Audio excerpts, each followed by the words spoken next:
বন্ধুরা, এই একটা পাগল, তার নাম হচ্ছে মুসাদ্দিক আলী। ইনি নাকি সাহিত্য ও সাংস্কৃতিক সম্পাদক ডাকসু। জানি না ডাকসুটা কোথায়, বাংলাদেশের কোনো ছাপমারা বিশ্ববিদ্যালয় হবে। তো সেই ছাপমারা মাল এ কি বলছে, বাংলাদেশ থেকে টাকা যাওয়া বন্ধ হলে ভারতীয়রা না খেয়ে মরবে। মালটাকে দেখলেই তো পাগল পাগল মনে হয়। আপনার কি মনে হয়, পাগল না পুরো? এ মালটা ভারতকে নিয়ে অনেক উল্টোপাল্টা কথা বলেছে। মানে ওসমান হাদি যে মালটা চলে গেছে, টপকে গেছে, তারপরে এই মালটা ওসমান হাদির মতো জায়গা নেওয়ার চেষ্টা করছে। ঠিক আছে, যে আমি ওসমান হাদি হব এবং আমি ওসমান হাদির মতো নেতা হয়ে দেশকে দেখিয়ে দেব। তাই ভারত বিরোধ শুরু করেছে। বর্তমানে বাংলাদেশের দুই নেতা রয়েছে, মানে দুই ভারত বিদ্বেষী নেতা রয়েছে। বাংলাদেশে প্রায় ম্যাক্সিমাম লোকই ভারত বিদ্বেষী হয়ে গেছে, কারণ বাংলাদেশে শিক্ষা দীক্ষাতে কিছু নেই। ওখানকার মানুষজনের মধ্যে কোনো শিক্ষা নেই, সভ্যতা নেই, জ্ঞান নেই। ঠিক আছে, তো ওখানকার মানুষের মধ্যে যেই তালে খাবো সেই তালে হাঁকবো বা যেই তালে ফুটো করবো, এই ধরনের চিন্তা থাকবেই। তাই আমরা ওখানে ওসমান হাদি, হাসনাত আবদুল্লাহ বা মুসাদ্দিক আলীর মতো বহু মুখ দেখতে পাই। এছাড়া আরও অনেক রয়েছে যারা দিনরাত ভারতকে গালাগাল দেয় এবং ভারতীয় চালের ভাত খায়, ভারতীয় পেঁয়াজ দিয়ে তরকারি খায়, ভারতীয় আলু খায়, ভারতীয় শাকসবজি খায়, অথচ তারা ভারতকে গালাগাল দেয়। একজন বলছে 7 সিস্টারকে ভারত থেকে আলাদা করে দেবো, আরেকজন বলছে বাংলাদেশ থেকে টাকা না গেলে ভারত না খেয়ে মরবে। এই হচ্ছে বাংলাদেশের বর্তমান পরিস্থিতি। বাংলাদেশে যদি এরকম ধরনের নেতা থাকে, বাংলাদেশে যদি এরকম ধরনের নেতা থাকে, তাহলে বাংলাদেশের উন্নতি হবে কি করে?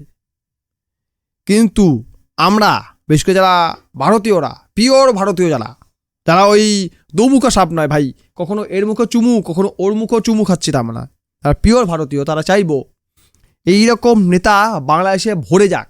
কেননা এদের অকাত হচ্ছে বিছানাতে, এদের দম হচ্ছে বিছানাতে।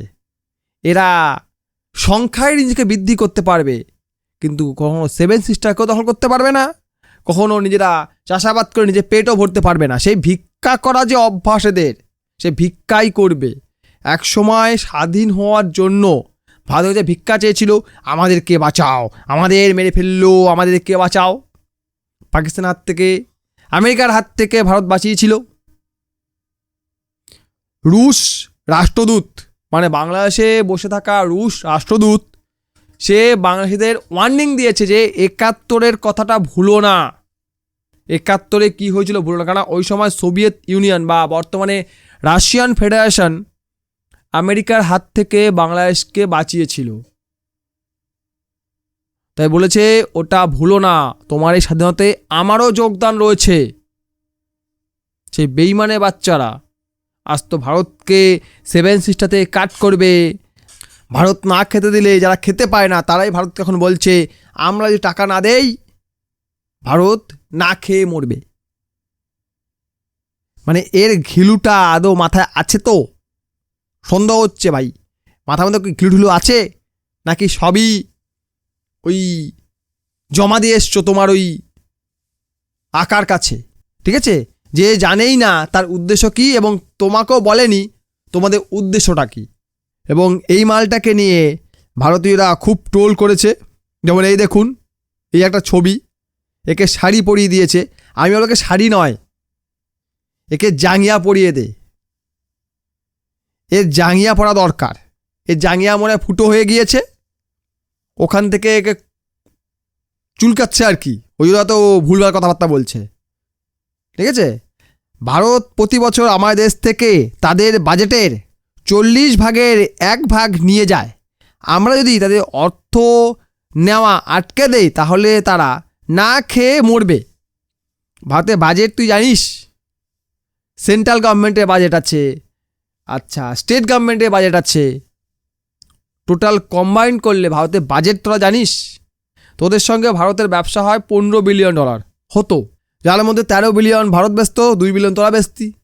এখন কথা হচ্ছে যে ভারতের বাজেট তো স্টেট গভর্নমেন্ট এবং সেন্ট্রাল গভর্নমেন্টের বাজেট যদি কম্বাইন করে দেই প্রায় 1600 কি 1700 বিলিয়ন। সেন্ট্রাল গভর্নমেন্টের একারই বাজেট প্রায় 700 কি 800 বিলিয়ন এবং স্টেট গভর্নমেন্টে আলাদা আলাদা বাজেট রয়েছে। সব কিছু কম্বাইন করলে সেও প্রায় 600 থেকে 700 বিলিয়ন হয়ে যায়। তাও যদি না হয়, আমি বললাম 1200 থেকে 1300 বিলিয়ন বা 1.3 কি 1.4 ট্রিলিয়ন তো হবে। তাই 1.3 কি 1.4 ট্রিলিয়ন ডলারের বাজেটের একটা দেশ, তাদেরকে নাকি তোদের মতো একটা ফকিন্নি বা ভিখারির দেশ ব্যবসা করতে না দিস, তাহলে নাকি তারা না খেয়ে মরে যাবে। যেখানে আমেরিকা বিশ্বের 3য় সর্ববৃহৎ বাজার, 3rd লার্জেস্ট মার্কেট, তারা অ্যাক্সেস দেওয়া বন্ধ করতে ভারতের কিচ্ছু আসে যায়নি, তাহলে ভারতের জিডিপির গ্রোথে কোনো এফেক্ট হয়নি। তাই তোদের মতো একটি পুচকি দেশ যাদের সঙ্গে ভারতের নগণ্য ব্যবসা হয়, তারা না দিলে ভারত মরে যাবে। আর তোদের দেশের মূর্খ আবালগুলো এটা শুনে আবার হাততালি মারছে। আমি ভিডিওটা খুঁজে পাচ্ছি না এই মুহূর্তে, একটা ভিডিও আছে, ওই ভিডিওটা আমি পেয়েছিলাম। পৃথিবীতে যদি কোনো ফকিন্নি দেশ থাকে সেটা হচ্ছে ভারত। যেই পাতে খায় সেই পাতেই আমরা হুঁশিয়ারি করে বলে দিতে চাই, বাংলাদেশের মাটিতে আর কোনো ভারতীয় প্রক্সিদের মেনে নেওয়া হবে না। কি বুঝলেন? পৃথিবীর কোনো ফকিন্নি দেশ থাকে সেটা হচ্ছে ভারত। যে পাতে খায় সে পাতে হাগে। বাংলাদেশে কোনো ভারতপন্থীদের মেনে নেওয়া হবে না। তো বাংলাদেশে ভারতপন্থীদের মেনে নিবি কি নিবি না সেটা তোদের ব্যাপার, ছেড়ে দিলাম। কিন্তু যে পাতে খায় সে পাতে হাগে মানে বুঝিস নাকি ভাষাটা শুনে এসে আউড়ে দিলি? তোদের মতো চিটিংবাজ বেইমানরা এই কথা বলতে পারে। বেকারি ফকিন্নি যার সাথে করে বললি খুব ভালো। এই ফকিন্নিদের জায়গায় এসে চিকিৎসা করাতে হয়, এই ফকিন্নিদের কাছ থেকে আনাজপাতি কিনে খেতে হয়। তোরা কিনে খাস মানে তোরা বিশাল ধনী, ধার করে কিনে খাস।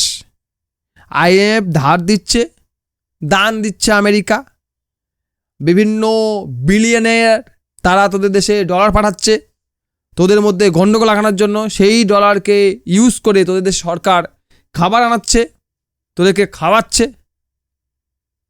তোরা ওই খাবার খেয়ে, মানে দানের খাবার খেয়ে, সবই দানে চলছে, কামানোর কোনো ক্ষমতা নেই। সেই দানের টাকা দিয়ে খেয়ে বড় বড় কথা, কারণ বড় বড় কথা সেই বলে যে কিছু করতে পারে না, সেই বেশি বেশি লেকচার মারে যা কিছু করার ক্ষমতা নেই বা চেষ্টা নেই। এই যে নেতা যারা বড় বড় বাতেলা মারছে, এরা কোনো নেতা হতেও পারবে না বা নেতা হওয়ার মতো ক্যাপাসিটি এদের মধ্যে নেই। এরা শুধু পারবে ভারত বিরোধী কথা বলে নিজেকে সাময়িক বা কিছুদিনের জন্য ফেমাস করতে পারবে। কেমন ফেমাস? ট্রোল হওয়ার একটা, মানে কী বলবো, রসদ। এই যে আমি ট্রোল করছি, এই যে আমি রোস্ট করতে চাইছি, একে আমি জানি না কতটা ভালো করছি, আমি করতে হতে পারছি না সেভাবে, আপনাদের সেরকম মজা আসছে কিনা জানি না। তো একে নিয়ে যে আমরা ভিডিও বানাচ্ছি, আমরা ট্রোল করছি, এই ধরনের বহু ক্রিয়েটার, এই ধরনের বহু মানুষ এদেরকে ট্রোল করছে, কারণ এরা নিজেকে নিজে সেই জায়গায় নিয়ে গেছে যে এমন কিছু কথা বলছে যেই কথার কোনো ভিত্তি নেই, বেসলেস, যার কোনো বাস্তবতা নেই, যার কোনো মানে হয় না, সেই ধরনের কথাবার্তা এরা বলছে এবং নিজেকে নিজের হাসির পাত্র তৈরি করছে। তো যাই হোক, এই ধরনের আবাল ছাবাল পৃথিবীতে ভরে আছে, বিশেষ করে বাংলাদেশে তো অফুরন্ত রয়েছে এবং বাংলাদেশটা বর্তমানে এরকম আলবাল ছাল দিয়েই ভরে গেছে। তো ভিডিওগুলো লাইক করবেন, কমেন্ট করবেন, শেয়ার করবেন, চ্যানেল তুলে সাবস্ক্রাইব করে দেবেন। ভিডিও দেখার জন্য অসংখ্য ধন্যবাদ।